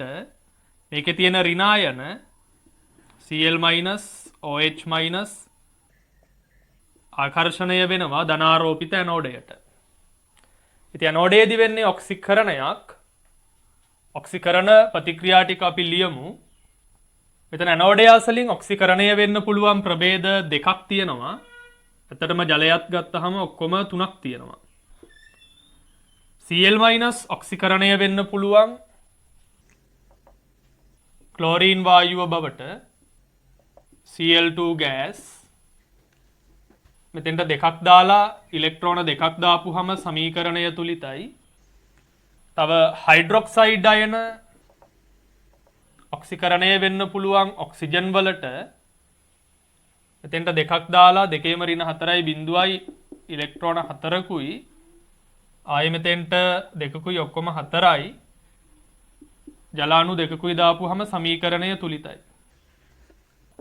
ජලය ඔක්සිකරණය වෙන්න පුළුවන් ඔක්සිජන් බවට මෙතෙන්ට දෙකක් දාලා දෙකේම ඍණ 4යි මෙතන බිඳුවයි ඉලෙක්ට්‍රෝන 4යි මේ පැත්තේ ආරෝපණය ඍණ 4යි මේ පැත්තේ ආරෝපණය බිඳුවයි මේ පැත්තට H ධනායන 4ක් දාපුහම සමීකරණය තුලිතයි. ඉතින් මේ ඔක්සිකරණ ප්‍රතික්‍රියාවල අපි බලමු සම්මත ඔක්සිහරණ ඉලෙක්ට්‍රෝඩ විභවය කීයද කියලා. ක්ලෝරීන් ඉලෙක්ට්‍රෝඩයේ සම්මත ඔක්සිහරණ ඉලෙක්ට්‍රෝඩ විභවය 1.36 වෝල්ට්. මේ ඔක්සිජන් ඉලෙක්ට්‍රෝඩයේ සම්මත ඔක්සිහරණ ඉලෙක්ට්‍රෝඩ විභවය ධන 0.4 වෝල්ට්. මේකේ සම්මත ඔක්සි හරණ ඉලෙක්ට්‍රෝඩ විභවය E0 සමානයි 1.223 වෝල්ට්. මේ සම්මත ඔක්සිහරණ ඉලෙක්ට්‍රෝඩ විභව දිහා බලපුහම ඔක්සිකරණය පහසු වෙන්නේ සම්මත ඔක්සිහරණ ඉලෙක්ට්‍රෝඩ විභවයේ ධනාගය අඩු එක්කෙනා. මෙන්න මෙයා තමා ධනාගය අඩු. එහෙනම් හයිඩ්‍රොක්සයිඩ් අයන ඔක්සිකරණය පහසුයි. නමුත් හයිඩ්‍රොක්සයිඩ් අයන සාන්ද්‍රණය ඉතා කුඩයි. එක ගුණ කිරීම 10^7යි හයිඩ්‍රොක්සයිඩ් අයන සාන්ද්‍රණය ඉතා කුඩයි. ඒ වගේම හයිඩ්‍රොක්සයිඩ් අයන ඔක්සිකරණය වීම සඳහා පැවතිය යුතු සත්‍ය වෝල්ටීයතාවය මේ 0.4ට වඩා වැඩි. ඒ හින්දා මේකෙදි හයිඩ්‍රොක්සයිඩ් අයන ඔක්සිකරණය වෙන්නේ නැහැ. එහෙනම් ඊළඟට අපට බලන්න පුළුවන් සම්මත ඔක්සිහරණ ඉලෙක්ට්‍රෝඩ විභවයේ ධනාගය අඩු එක්කෙනා මෙන්න මේ ප්‍රතික්‍රියාව. ඒ කියන්නේ ජලය ඔක්සිකරණයෙන් ඔක්සිජන් පිට වෙනවා.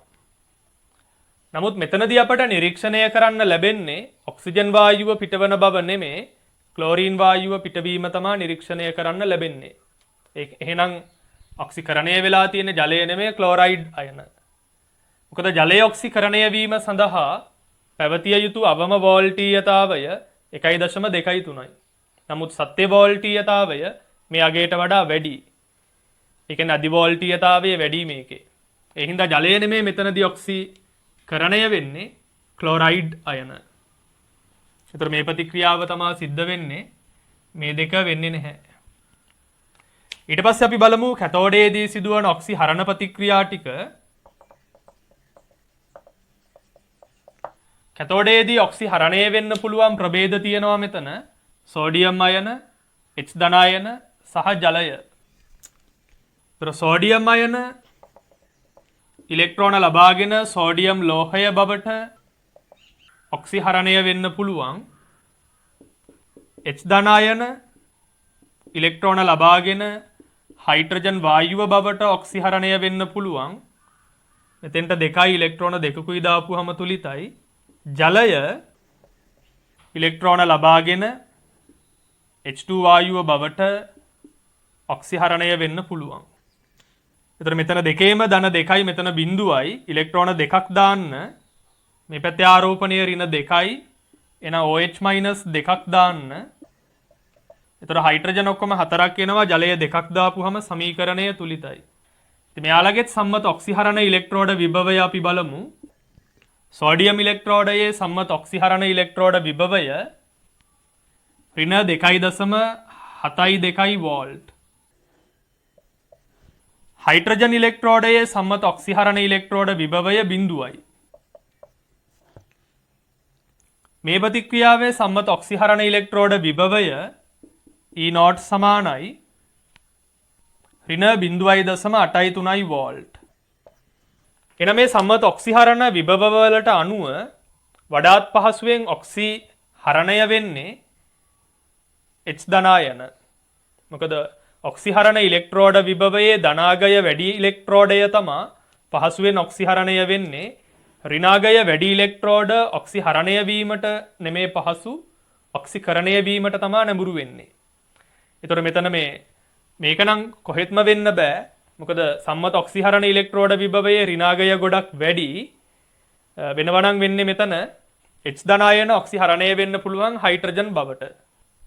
මෙතන H ධන අයන සාන්ද්‍රණය ඉතා කුඩා හින්දා H ධන අයන ඔක්සිහරණය වීමක් සිද්ධ වෙන්නේ නැහැ. ඔක්සිහරණය වෙන්නේ ජලය. ඒතර මෙන්න මේ ප්‍රතික්‍රියාව තමයි සිද්ධ වෙන්නේ. මේ ප්‍රතික්‍රියා දෙක සිද්ධ වෙන්නේ නැහැ. ඊළඟට අපට සමස්ත ප්‍රතික්‍රියාව ගන්න පුළුවන්. මෙන්න මේ ප්‍රතික්‍රියා දෙක එකතු කරන්න ඕනේ ඉලෙක්ට්‍රෝන අහෝසි වන පරිදි. මෙතන ඉලෙක්ට්‍රෝන 2යි මෙතනත් ඉලෙක්ට්‍රෝන 2යි. එන එකතු කරා නම් හරි. මේක අංක 1 කියලා අපි ගමු. මේක අංක 2 කියලා ගමු. 1යි 2යි එකතු කරන්න. එතකොට ඉලෙක්ට්‍රෝන කැපිලා යනවා. 2යි Cl- aqueous ධන 2යි H2O liquid ප්‍රතික්‍රියා කරලා හැදෙනවා. Cl2 gas ධන H2 gas ධන 2යි OH-. ඉතින් මේකේ සෝඩියම් දාලා ලියන්න 2යි සෝඩියම් ක්ලෝරයිඩ් එක්වස් ධන 2යි H2O ලික්විඩ් Cl2 ගෑස් ධන H2 ගෑස් ධන 2යි සෝඩියම් හයිඩ්‍රොක්සයිඩ්. එහෙනම් අපිට සෝඩියම් ක්ලෝරයිඩ් ද්‍රාවණයක් විද්‍යුත් විච්ඡේදනය කරලා සෝඩියම් හයිඩ්‍රොක්සයිඩ් ක්ලෝරීන් සහ හයිඩ්‍රජන් නිපදවා ගන්න පුළුවන්. ඉතින් කාර්මිකව සෝඩියම් හයිඩ්‍රොක්සයිඩ් නිෂ්පාදනය කිරීම සඳහා වර්තමානයේදී භාවිතා කරන්නේ පටල කෝෂ ක්‍රමය. ඒක අපි ඉස්සරහට තියෙන කර්මාන්ත පාඩමේදී කතා කරනවා. පටල කෝෂ ක්‍රමය මගින් සෝඩියම් හයිඩ්‍රොක්සයිඩ් නිෂ්පාදනය කරන්නේ කොහොමද කියලා. ඉතින් එතනදී වෙන්නේ මේ ප්‍රතික්‍රියා ටිකම තමයි.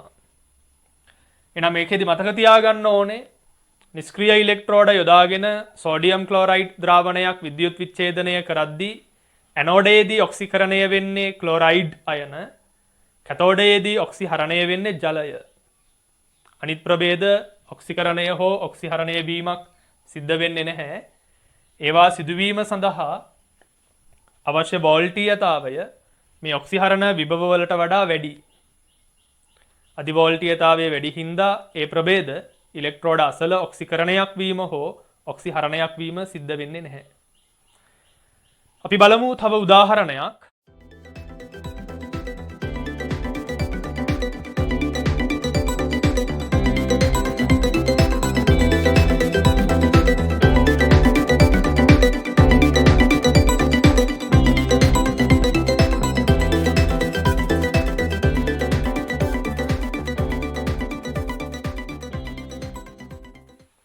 ඊළඟ උදාහරණයේ යටතේ අපි කතා කරන්නේ නිෂ්ක්‍රීය ඉලෙක්ට්‍රෝඩ යොදාගෙන ජලීය කොපර් සල්ෆේට් ද්‍රාවණයක් විද්‍යුත් විච්ඡේදනය කරන්නේ කොහොමද කියලා. ඉතින් ජලීය කොපර් සල්ෆේට් ද්‍රාවණයක් ගත්තහම ඒක සම්පූර්ණයෙන් අයනීකරණය වෙනවා කියුප්‍රික් අයන සහ සල්ෆේට් අයන වලට. ඊට අමතරව මේකේ තියෙන ජලය අසම්පූර්ණව අයනීකරණය වෙනවා H ධනායන සහ OH ඍණායන වලට. ඉතින් මේකේ තියෙන ධනායන ඍණාරෝපිත කැතෝඩයට ආකර්ෂණය වෙනවා කියුප්‍රික් අයන H ධනායන. මේකේ තියෙන ඍණායන ධනාරෝපිත ඇනෝඩයට ආකර්ෂණය වෙනවා සල්ෆේට් අයනයි හයිඩ්‍රොක්සයිඩ් අයනයි. ඉතින් අපි බලමු මේකෙත් ඇනෝඩය අසලදී සිදුවන ප්‍රතික්‍රියා ටිකයි කැතෝඩය අසලදී සිදුවන ප්‍රතික්‍රියා ටිකයි අපි සාකච්ඡා කරලා බලමු. ඇනෝඩයේදී වෙන්නේ ඔක්සිකරණයක්. ඇනෝඩයට ආකර්ෂණය වෙන්නේ ඍණායන සල්ෆේට් අයනයි හයිඩ්‍රොක්සයිඩ් අයනයි. ඊට අමතරව මේකේ ජලයක් තියෙනවා. ඒතර අපි හයිඩ්‍රොක්සයිඩ් අයන ගත්තොත් එයා ඔක්සිකරණය වෙනවා O2 වායුව බවට. එතෙන්ට දෙකක් දාලා දෙකේම ඍණ 4යි බිඳුවයි ඉලෙක්ට්‍රෝන 4ක් පිට වෙනවා. ඍණ 4යි මෙතන තව දෙකක් දාන්න. එතකොට ඔක්කොම 4යි. මේ පැත්තට තව ජලාණු දෙකක් දාපුහම සමීකරණය තුලිතයි. මේකේ සම්මත ඔක්සිහරණ ඉලෙක්ට්‍රෝඩ විභවය E0 අගය 0.4 වෝල්ට්. ඔක්සිහරණ ඉලෙක්ට්‍රෝඩ විභවය මෙතන මේ ලියන්නේ. ඔක්සිකරණ ප්‍රතික්‍රියාව ලිව්වට මෙතන ලියාගන්නේ මම ඔක්සිහරණ ඉලෙක්ට්‍රෝඩ විභවය. ඊළඟට මෙතන වෙන්න පුළුවන් තව සල්ෆේට් අයන ඔක්සිකරණය වෙන්න පුළුවන්. පෙරොක්සි ඩයිසල්ෆේට් වලට S2O8 2- මෙතෙන්ට දෙකක් දාලා ඉලෙක්ට්‍රෝන දෙකක් දාපුහම සමීකරණය තුලිතයි. මේකේ සම්මත ඔක්සිහරණ ඉලෙක්ට්‍රෝඩ විභවය 2.05 වෝල්ට්. ඊළඟට ජලය ඔක්සිකරණය වෙන්නත් පුළුවන් O2 වායුව බවට. මෙතන දෙකක් දාලා දෙකේම ඍණ 4යි මෙතන බිඳුවයි ඉලෙක්ට්‍රෝන 4ක් පිට වෙනවා. H ධනායන 4ක් දාපුහම සමීකරණය තුලිතයි. මෙන්න මේකේ සම්මත ඔක්සිහරණ ඉලෙක්ට්‍රෝඩ විභවය 1.23 වෝල්ට්. දැන් මේ සම්මත ඔක්සිහරණ ඉලෙක්ට්‍රෝඩ විභව දිහා බලපුවහම අපිට කියන්න පුළුවන් වඩාත් පහසුවෙන් ඔක්සිකරණය වෙන්නේ ධනාගය අඩු ඉලෙක්ට්‍රෝඩය. ඒ කියන්නේ මෙන්න මේක තමයි වෙන්නේ. හැබැයි මෙතන තියෙන ගැටලුව හයිඩ්‍රොක්සයිඩ් අයන සාන්ද්‍රණය ඉතා කුඩයි. හයිඩ්‍රොක්සයිඩ් අයන සාන්ද්‍රණය ඉතා කුඩයි. ඒ හින්දා මෙතනදී හයිඩ්‍රොක්සයිඩ් අයන ඔක්සිකරණය වෙන්නේ නැහැ. ඒ වෙනුවට ඔක්සිකරණය වෙන්නේ ඊළඟ ඔක්සිහරණ විභවයේ ධනාගය අඩු එක්කෙනා. මෙතන 2.0 ගාණක්නේ. මේක ගොඩක් ඉහළ ධනාගයක් තියෙන්නේ. මේක වෙන්නෙම නැහැ. ඊළඟට 1.23. මෙන්න මේක තමයි සිද්ධ වෙන්නේ. ඒතර හයිඩ්‍රොක්සයිඩ් අයන ඔක්සිකරණය වෙන්නේ නැහැ. ජලය තමයි ඔක්සිකරණය වෙන්නේ. ඊළඟට කැතෝඩ ප්‍රතික්‍රියාව ලියන්න. කැතෝඩයේදී වෙන්නේ ඔක්සිහරණයක්. කැතෝඩයේදී වෙන්නේ ඔක්සිහරණයක්. ඉතින් ඔක්සිහරණය වෙන්න පුළුවන් ප්‍රභේද කීපයක් තියෙනවා මෙතන. කියුප්‍රික් අයන ඉලෙක්ට්‍රෝන ලබාගෙන කොපර් ලෝහය බවට ඔක්සිහරණය වෙන්න පුළුවන්. H ධනායන ඉලෙක්ට්‍රෝන ලබාගෙන හයිඩ්‍රජන් වායුව බවට ඔක්සිහරණය වෙන්න පුළුවන්. මේ වගේ සම්මත ඔක්සිහරණ ඉලෙක්ට්‍රෝඩ විභව ටික ලියා ගන්න. කොපර් වල සම්මත ඔක්සිහරණ ඉලෙක්ට්‍රෝඩ විභවය 0.34 වෝල්ට්. හයිඩ්‍රජන් වල සම්මත ඔක්සිහරණ ඉලෙක්ට්‍රෝඩ විභවය 0 වෝල්ට්. තව ජලයත් මෙතන ඔක්සිහරණය වෙන්න පුළුවන්. හයිඩ්‍රජන් වායුව බවට මෙතන ඉලෙක්ට්‍රෝන 2යි OH- 2යි ජලාණු දෙකක් දාපුවම තුලිතයි. මේකේ සම්මත ඔක්සිහරණ ඉලෙක්ට්‍රෝඩ විභවය ඍණ 0.83 වෝල්ට්. එහෙනම් මේ ඔක්සිහරණ ඉලෙක්ට්‍රෝඩ විභව දිහා බලපුවම අපට තීරණය කරන්න පුළුවන් ඔක්සිහරණය වීම වඩාත් පහසු ඉලෙක්ට්‍රෝඩය කවුද කියලා. ඔක්සිහරණය වඩාත් පහසු වෙන්නේ ධනාගය වැඩි වුණාම ධනාගය වැඩිම එක්කෙනා කොපර් කියුප්‍රික්. සාන්ද්‍රණයත් වැඩිනේ කොපර් අයනවල. එහෙනම් මේ ප්‍රතික්‍රියාව තමයි සිද්ධ වෙන්නේ. මේ දෙක වෙන්නේ නැහැ. එහෙනම් සමස්ත ප්‍රතික්‍රියාව ගන්න මේ අර්ධ ප්‍රතික්‍රියා දෙක එකතු කරන්න මේක අංක 1 මේක අංක 2 ඉලෙක්ට්‍රෝන අහෝසි වන පරිදි මෙතන ඉලෙක්ට්‍රෝන 4යි මෙතන 2යි මේක දෙකෙන් ගුණ කරලා එකතු කරන්න.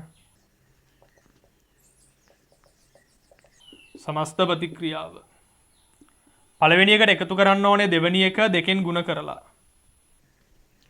ඒතර පළවෙනි එකේ 2යි H2O liquid ධන 2යි cupric 2 plus aqueous ඉලෙක්ට්‍රෝන කැපෙනවා. මෙතන O2 gas ධන 4යි H ධනායන 2යි copper solid. සල්ෆේට් අයන එකතු කරලා සමීකරණය ලියන්න. 2යි copper sulfate O2 gas ධන. එතකොට මෙතන sulfuric 2යි H2SO4 හතරක් දාන්න එපා. මෙතන දෙවරක් දෙක හතරයි කියලා එනවා. ධන 2යි copper. එහෙනම් නිෂ්ක්‍රීය ඉලෙක්ට්‍රෝඩ යොදාගෙන කොපර් සල්ෆේට් ද්‍රාවණයක් විද්‍යුත් විච්ඡේදනය කරද්දී ඇනෝඩයේදී ඔක්සිකරණය වෙන්නේ ජලය, කැතෝඩයේදී ඔක්සිහරණය වෙන්නේ කියුප්‍රික් අයන.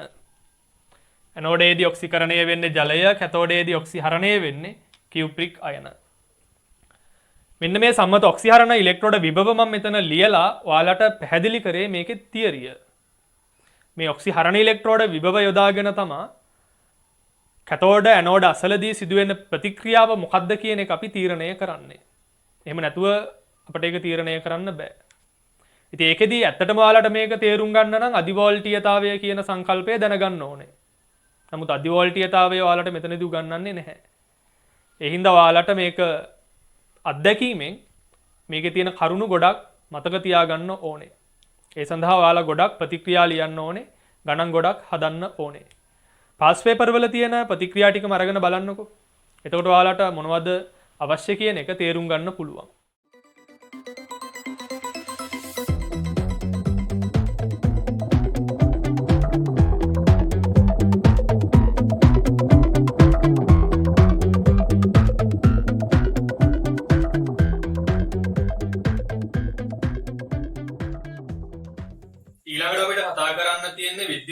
විච්ඡේදනය පිළිබඳ ෆැරඩේ නියම. විද්‍යුත් විච්ඡේදනයේ ප්‍රමාණාත්මක ආකාරය පිළිබඳව මුලින්ම අනාවරණය කරගෙන තියෙන මයිකල් ෆැරඩේ කියන විද්‍යාඥයා. ඒ යටතේ අපිට ඉගෙන ගන්න තියෙනවා නියම දෙකක්. පළවෙනි නියමයෙන් කියන්නේ පුතා මෙන්න මෙහෙම කතාවක්. මම ඒක පැහැදිලි කරන්න පොඩි උදාහරණයක් ගන්නම්. මෙතන මම අරගෙන තියෙන්නේ නිෂ්ක්‍රීය ඉලෙක්ට්‍රෝඩ යොදාගෙන කපල් සල්ෆේට් ද්‍රවණයක් විද්‍යුත් විච්ඡේදනය කිරීම. මේක අපි කලින් කතා කරපු එකක්. ඒතර ඇනෝඩය අසලදී ජලය ඔක්සිකරණය වෙනවා ඔක්සිජන් වලට. ඔයාලට නිරීක්ෂණය කරන්න ලැබෙනවා මෙතන වායු බුබුලු පිට වෙනවා. පිට වෙන වායුව ඔක්සිජන්. ඒ වගේම මෙතන කැතෝඩයේදී වෙන්නේ ඔක්සිහරණයක්. කියුප්‍රික් අයන තමයි ඔක්සිහරණය වෙන්නේ. මේ කැතෝඩය මත කොප ඇවිල්ලා තැම්පත් වෙනවා. මෙන්න මේ ඉලෙක්ට්‍රෝඩ අසල සිදුවන ප්‍රතික්‍රියාවේ ප්‍රමාණය මේ විද්‍යුත් විච්ඡේදය තුලින් ගලා ගිය ආරෝපණ ප්‍රමාණයට අනුලෝමව සමානුපාතික වෙනවා කියලා මයිකල් ෆැරඩේ කියනවා. එතකොට මේ විද්‍යුත් විච්ඡේදය තුලින් ගලා ගිය ආරෝපණ ප්‍රමාණය හොයන්න පුතාලට භාවිතා කරන්න පුළුවන් කූලෝම් නියමය.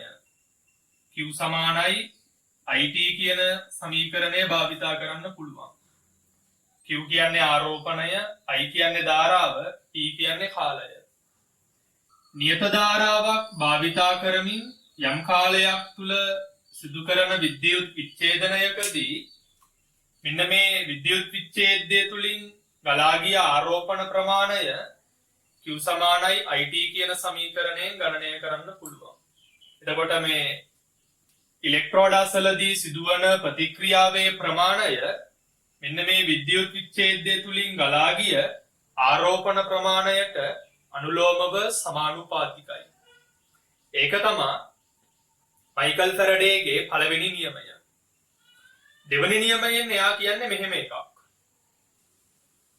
මයිකල් ෆැරඩේගේ දෙවෙනි නියමයෙන් ප්‍රකාශ කරන්නේ මේ විද්‍යුත් විච්ඡේදය තුලින් නියතාරෝපණ ප්‍රමාණයක් ගමන් කරද්දී මේ ඉලෙක්ට්‍රෝඩ අසල නිදහස් වන ද්‍රව්‍යයන්ගේ ප්‍රමාණය ඒ ද්‍රව්‍යවල සමක ස්කන්ධයට සමානුපාතිකයි කියලා කියනවා.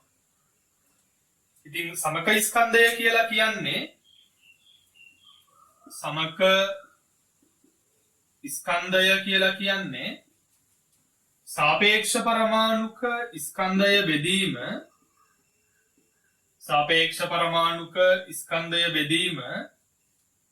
ඔක්සිහරණය සඳහා ලබා ගන්නා ඉලෙක්ට්‍රෝන ගණන. ඔක්සිහරණයේදී ලබා ගන්නා ඉලෙක්ට්‍රෝන සංඛ්‍යාව.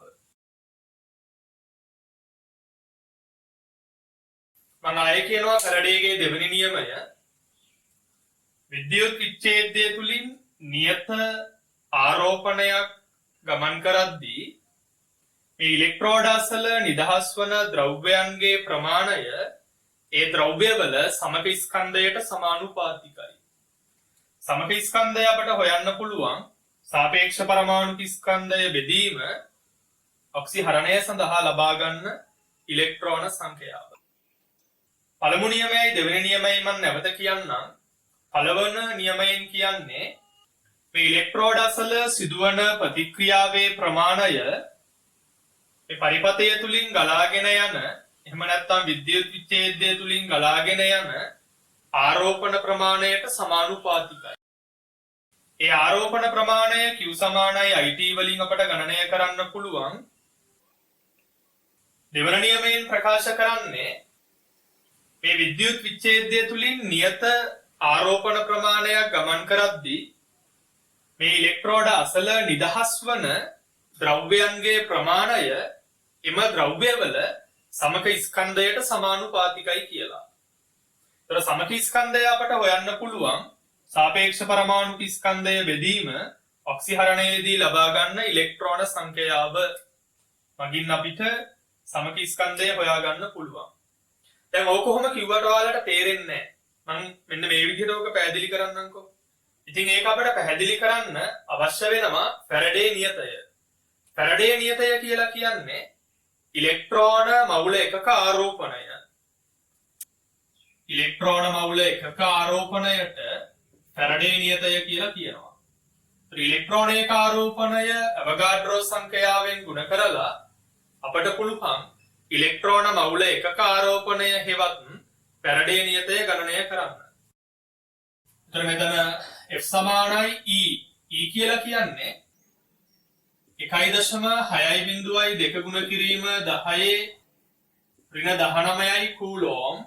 අවගාඩ්‍රෝ නියතය 6.02 ගුණ කිරීම 10 23යි per mol. ඉතින් මේක සුළු කරපුවාම ෆැරඩ් එකක් කීයද කියලා ඔයාලට හොයන්න පුළුවන්.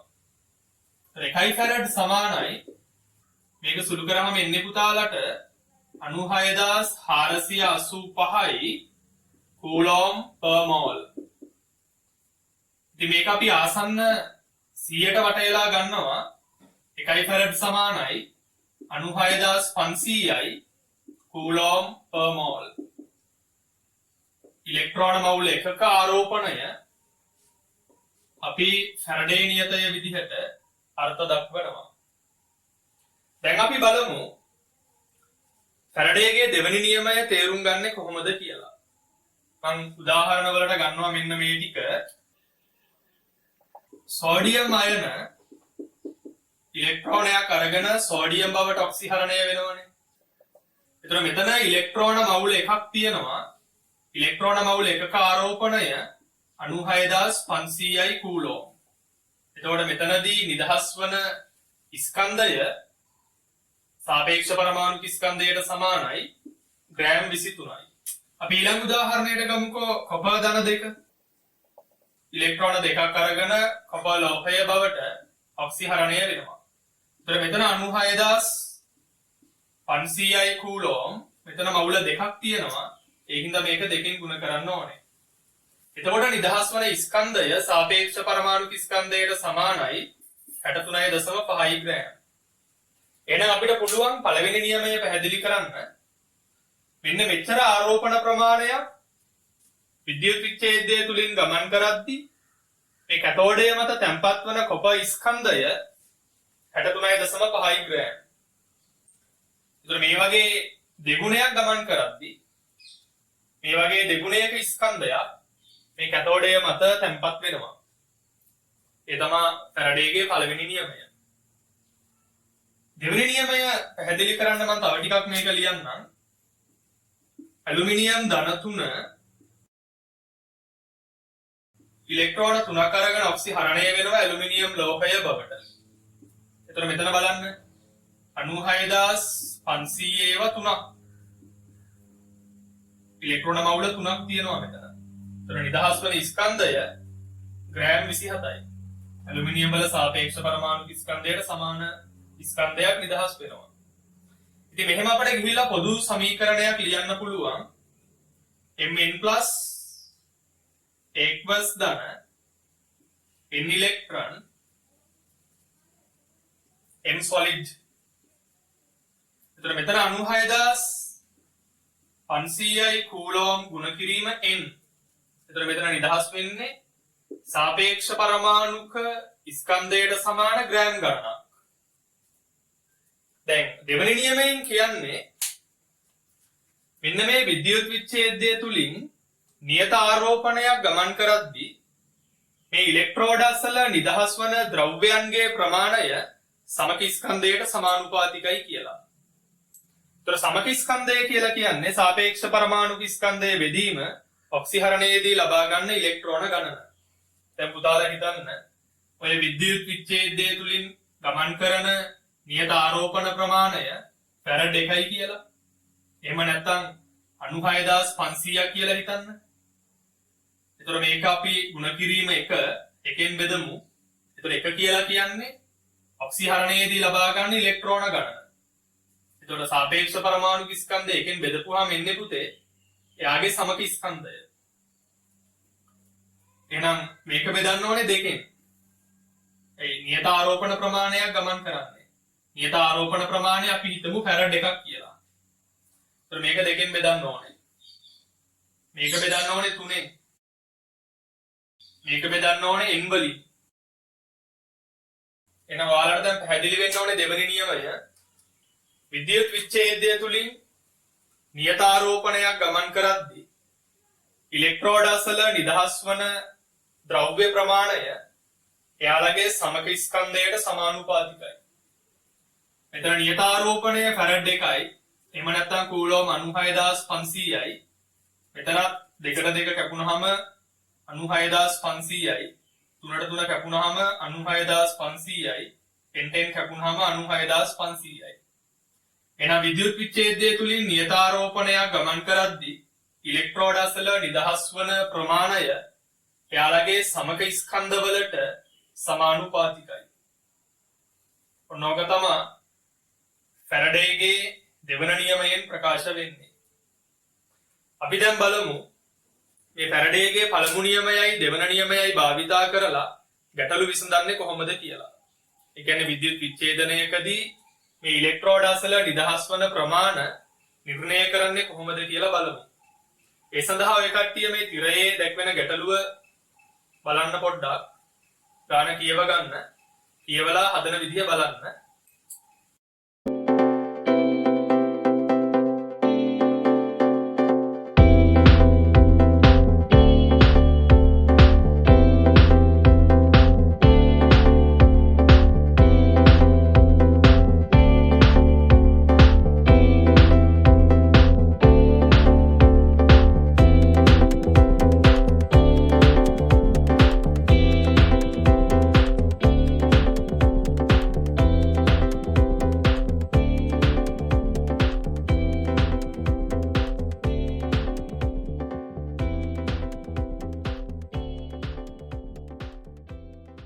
හරි බලන්න අපිට ගානේ කියනවා M ලෝහයේ සාපේක්ෂ පරමාණු ස්කන්ධයේ සෙවීම සඳහා රූපයෙහි දක්වා ඇති ඇටවුම භාවිතා කරන ලදී. නියත ධාරාවක් භාවිතයෙන් මිනිත්තු 10ක කාලයක් තුළ විද්‍යුත් විච්ඡේදනය සිදු කරන ලදී. එම කාල පරාසය තුළදී ඒ කෝෂයේ කැතෝඩයෙහි මිලිග්‍රෑම් 31.75ක ස්කන්ධය වැඩිවීමක් සිදු වූ අතර B කෝෂයේ කැතෝඩයෙහි මිලිග්‍රෑම් 147.6ක ස්කන්ධයේ වැඩිවීමක් සිදු විය. කෝෂ A සහ B වල ජලයේ විද්‍යුත් විච්ඡේදනය වීමක් සිදු නොවන බව සලකන්න.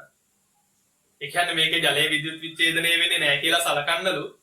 ඇත්තටම ඔතනදී ජලයේ විද්‍යුත් විච්ඡේදනය වෙනවා. ඉතින් සලකන්න එපා කියලා කියනවා එතන. රෝම 1 A සහ B එක් එක් කෝෂයේ ඇනෝඩය සහ කැතෝඩය 1 2 3 4 අංක අනුසාරයෙන් හඳුනා ගන්න. ඉතින් බාහිර විභව සැපයුමේ ධනාග්‍රය සම්බන්ධ ඉලෙක්ට්‍රෝඩය තමයි ඇනෝඩය. ඒ කියන්නේ අපිට උත්තරේ ලියන්න පුළුවන් මේ අංක 1 නිරූපණය කරලා තියෙන ඇනෝඩය. ඒතර අංක 2 කැතෝඩය. බාහිර විභව සැපයුමේ ඍණාග්‍රය සම්බන්ධ ඉලෙක්ට්‍රෝඩය තමයි කැතෝඩය. ඒ කියන්නේ හතරවෙනි එක කැතෝඩයේ විදිහට ඔයාලට හඳුනා ගන්න පුළුවන්. එතකොට තුන්වෙනි එක වෙන්නේ ඇනෝඩය. තුන ලෙස නම් කරලා තියෙන ඉලෙක්ට්‍රෝඩය ඇනෝඩය. හරිම සරල ප්‍රශ්න තමයි අහන්නේ විද්‍යුත් රසායනයේ යටතේ. ලකුණු 75ක ගාණක් ඔයාලට හම්බෙනවා. මේකේ අනිත් කොටස D ගුණුව සංගත සංකීර්ණ වලින් ලැබෙන්නේ. ලකුණු 150ම ගන්න පුළුවන්. හරියට මේ ටික ඉගෙන ගත්තොත්. ඊළඟ රෝම 2 එක් එක් කෝෂයේ එක් එක් ඉලෙක්ට්‍රෝඩයෙහි සිදුවන අර්ධ ප්‍රතික්‍රියාව ලියා දක්වන්න. ඉතින් ඇනෝඩයේදී වෙන්නේ පුතේ ඔක්සිකරණයක්. රෝම 2 ඇනෝඩයේදී වෙන්නේ ඔක්සිකරණයක්. පළවෙනි ඉලෙක්ට්‍රෝඩය. ඒතර කොපර් තමයි ඔක්සිකරණය වෙන්නේ. කොපර් සොලිඩ් කොපර් 2+ වලට ඔක්සිකරණය වෙනවා. ඉලෙක්ට්‍රෝන දෙකක් පිට වෙනවා. ඊට පස්සේ දෙවෙනි ඉලෙක්ට්‍රෝඩයේදී වෙන්නේ ඔක්සිහරණයක්. ඔක්සිහරණය වෙන්නේ කියුප්‍රික් අයන ඉලෙක්ට්‍රෝන ලබාගෙන කොපර් ලෝහය බවට ඔක්සිහරණය වෙනවා. ඉතින් මෙතනදී කියනවා මෙයාලා ජලයේ විද්‍යුත් විච්ඡේදනය වෙන්නේ නැහැ කියලා. 3 කියන්නේ ඇනෝඩය. M කියන ලෝහය M ගේ ලවණ ද්‍රාවණයක ගිල්ලලා තියෙන්නේ. ඒතකොට 3 ඇනෝඩය ඇනෝඩයේදී වෙන්නේ ඔක්සිකරණය. ලෝහය තමයි ඔක්සිකරණය වෙන්නේ. එයාගේ සංයුජතාවය 3යි. ඒතර යා ඉලෙක්ට්‍රෝන 3ක් පිට කරලා M3+ බවට ඔක්සිකරණය වෙනවා. හතරවෙනි එකේදී වෙන්නේ ඔක්සිහරණය කැතෝඩය M3+ ඉලෙක්ට්‍රෝන 3ක් ලබාගෙන ලෝහය බවට ඔක්සිහරණය වෙනවා M solid.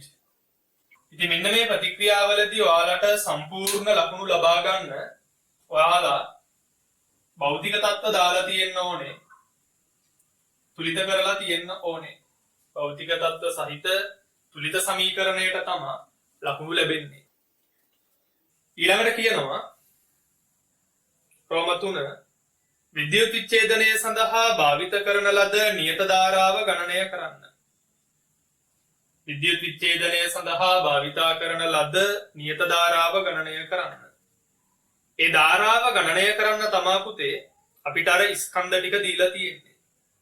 බලන්නකො මෙතන කියනවා ඒකෝෂයේ කැතෝඩයෙහි මිලිග්‍රෑම් 31.75ක ස්කන්ධයේ වැඩිවීමක් සිද්ධ වෙනවා. ඒකෝෂයේ කැතෝඩයෙහි මෙන්න මෙතන ඇවිල්ලා කොපර් තැම්පත් වෙනවනේ. ඒ තැම්පත් වෙන ස්කන්ධය 31.75 මිලිග්‍රෑම්. බී කෝෂයේ කැතෝඩයේ අතර තමා කැතෝඩය ලෝහය ඇවිල්ලා තැම්පත් වෙනවා. ඒක ස්කන්ධය අපට දීලා තියෙන්නේ 147.6 මිලිග්‍රෑම්. ඉතින් ගාන හදන්න තියෙන්නේ ෆැරඩේ නියම යොදලා අපි හොයන්න ඕනේ මේ පරිපථය තුලින් ගලන ධාරාව. ඉලෙක්ට්‍රෝන ගමන් කරන්නේ මේ පැත්තට, ධාරාව ගමන් කරන්නේ ඊට විරුද්ධ දිශාවට. කරන්ට් එක ගමන් කරන්නේ මේ පැත්තට. එතකොට මේ පරිපථය තුලින් ගලාගෙන යන නියත ධාරාව ගණනය කරන්න කියලා කියනවා රෝම 3 යටතේ. ඉතින් එතනදී ඔයාලට පුළුවන් මෙන්න මේක භාවිතා කරන්න. ඒකෝෂයේ කැතෝඩයේදී කියුප්‍රික් අයන 2 ඉලෙක්ට්‍රෝන copper solid මෙතන 96500යි කූලෝම් ගුණ කරන්න ඕනේ දෙකෙන් ඉලෙක්ට්‍රෝන මවුල දෙකක්. තැම්පත් වන කොපර් ස්කන්ධය සාපේක්ෂ පරමාණු ස්කන්ධයට සමානයි 63.5 ග්‍රෑම්. එතකොට මේ කැතෝඩය අසල තැම්පත් වන කොපර් ස්කන්ධය මේ පරිපථය තුලින් ගලාගෙන යන ආරෝපණ ප්‍රමාණයට අනුලෝමව සමානුපාතිකයි. ඕක අංක 1. ඊට පස්සේ ඔයාලට මෙතන දැන් දීලා තියෙන්නේ තැම්පත් වන කොපර් ස්කන්ධය මිලිග්‍රෑම් 31.75 මිලිග්‍රෑම්. ඉතින් ආරෝපණය දන්නේ නැහැ. ඒක Q සමානයි IT වලින් හොයන්න පුළුවන්. I දන්නේ නැහැනේ අපි. I හොයන්න ඕනේ කරන්ට් එක. ඒතර I ගුණ කිරීම T කාලය. කාලය අපිට දීලා තියෙනවා මිනිත්තු 10යි. ඒතර තප්පර කරන්න ඒක 60න් ගුණ කරන්න ඕනේ. ඉතින් මෙන්න මේ ආරෝපණ ප්‍රමාණයට තැම්පත් වන ස්කන්ධය සමානුපාතිකයි. ඒතර මේක අංක 2. ඉතින් 1.2 බෙදලා සුළු කරලා ඔයාලට ධාරාව හොයන්න පුළුවන්. මම 2 බෙදීම 1 කියලා ගන්නම්. ඒතර මේක සුළු කරාම එන්නේ අපිට 600යි තප්පර බෙදීම 96500යි ගුණ කිරීම 2යි කූලෝම් සමානයි 31.75 මිලිග්‍රෑම්. මිලි කියන්නේ 10^3යි ග්‍රෑම් 63.5 ග්‍රෑම්. ඒතර ග්‍රෑම් සුළු වෙනවා. එතන බිංදු දෙක ඔයාලට සුළු කරන්න පුළුවන්. දෙකෙන් බෙදුවොත් මෙතන 3යි. ඒතර I සමානයි මේ පැත්තට හරස් ගුණ කරන්න 965 ගුණ කිරීම 31.75 ගුණ කිරීම 10^3 බෙදීම 3 ගුණ කිරීම මෙතන 3ෙන් බෙදන්න ඕනේ 63.5යි. එතන මෙතන උඩ ඒකකය කූලෝම් මේ පැත්තට ගුණ වෙනවනේ කූලෝම්. තප්පරේ ඉන්නේ යටට ඒක උඩට ගියාම per second coulomb per second. තප්පරේට coulomb කියන්නේ පුතේ ඇම්පියර්. ඉතින් මේක සුළු කරලා උත්තරේ දාන්න උදාලට එනවා 0.16 ඇම්පියර්. ඔය විදිහට සරලව ගාන හදන්න පුළුවන් සමානුපාතික ක්‍රමවලට. ඊළඟට කියනවා රෝම 4 M ලෝහයේ සාපේක්ෂ පරමාණු ස්කන්ධය ගණනය කරන්න. ඉතින් හරිම ලේසි පුතේ. මේ විදිහටම ගාන හදන්න තියෙන්නේ M ලෝහයට. මේ විදිහටම ගාන හදන්න තියෙන්නේ. එතන කැතෝඩයේදී ඔක්සිහරණය වෙන්නේ M3+ M3+ ඉලෙක්ට්‍රෝන 3ක් අරගෙන ලෝහය බවට ඔක්සිහරණය වෙනවා. එතන ආරෝපණය 96500යි කූලෝම් ගුණ කිරීම 3. එතන නිදහස් වෙන්නේ සාපේක්ෂ පරමාණුක ස්කන්ධයට සමාන ග්‍රෑම් ගණනක්. ඒක සමානුපාතිකයි. ඒක අංක 3 කියලා ගමුකෝ. ඊළඟට Q සමානයි IT. ඉතින් අපි I දන්න හින්දා එලිම මෙතන ආරෝපණය හොයන්න පුළුවන්. 0.16යි ඇම්පියර් ආදේශ කරොත් ඒකක සුළු වෙන්නේ නැහැ. ඇම්පියර් කියලා කියන්නේ කූලෝම් per second. IT නේ කාලය මිනිත්තු 10යි. ඒක තප්පර කරන්න 60න් ගුණ කරන්න ඕනේ. සමානුපාතිකයි. අපිට ස්කන්ධය දීලා තියෙනවා 147.6යි මිලිග්‍රෑම්. මේක අංක 4 කියලා අපි ගමු. ඊට වෙ දෙක බෙදන්න. මම 3 බෙදීම 4 කියලා ගන්නම්. තුන්වෙනි සමීකරණය 96500 ගුණ කිරීම 3යි කූලෝම්. මෙතන 10යි එතන බිඳුවයි 100යි කියලා ගත්තොත් මෙතන එන්නේ අපිට 16 ගුණ කිරීම 6යි තප්පර සමානයි සාපේක්ෂ පරමාණුක ස්කන්ධය ග්‍රෑම් බෙදීම 147.6යි මිලිග්‍රෑම්. මිලි 10 ඍණ 3යි ග්‍රෑම්. ඕකෙන් සාපේක්ෂ පරමාණු ස්කන්ධය යුක්ත කරන්න මෙතන ඒකක සුළු වෙනවා. මෙතන සෙකන්ඩ් per second කැපුණාම මෙතන ඉතුරු වෙන්නේ කූලෝම්. ඒතර කූලෝම් සුළු වෙනවා. එහෙනම් සාපේක්ෂ පරමාණුක ස්කන්ධය සමානයි මේක මේ පැත්තට ගුණ කරන්න 96500 ගුණ කිරීම 3 ගුණ කිරීම 147.6 ගුණ කිරීම 10 ඍණ 3යි බෙදීම 16 ගුණ කිරීම 6 බලන්න මේක සුළු කරාම එනවා පුතාලට මේක සුළු කරාම එන්නේ පුතාලට 445.1යි. ඉතින් මේ විදිහට පුතාලා මේකේ ගණන් හදන්න තව ගණන් හදලා විද්‍යුත් විච්ඡේදන කොටස පුළුවන් කරගන්න ලකුණු 75ක් සම්පූර්ණයෙන්ම ගන්න පුළුවන්. ඒකේ අනිත් කොටස එන්නේ ඩී ගොනුව සංගත සංකීර්ණ වලින් ඒ ලකුණු 75ක් ගන්න පුළුවන්. මේ ගාන හැමෝම හදන්න උත්සාහ කරන්න ලකුණු 150ම ඉතාමත්ම පහසුවෙන් ගන්න පුළුවන්.